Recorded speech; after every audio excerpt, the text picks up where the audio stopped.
kellene bejutnia. Be lehet, 12-en kerülnek be, így pedig az Európa-bajnok Tanya Cagnotto.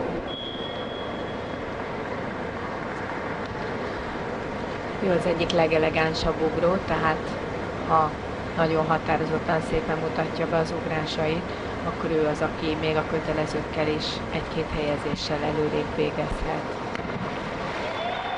Szép volt a vége, picit fröcskölt a merülés.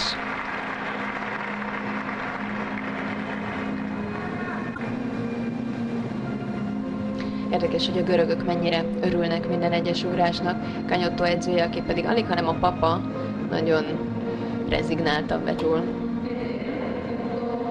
Görögöknek egyébként innentől kezdve minden ajándék, hogy megnyerték a férfi 3 métert teljesen váratlanul. Az amerikaiak, a kínaiak és az oroszok hibájából kifolyólag. Már az első helyen van, hiszen most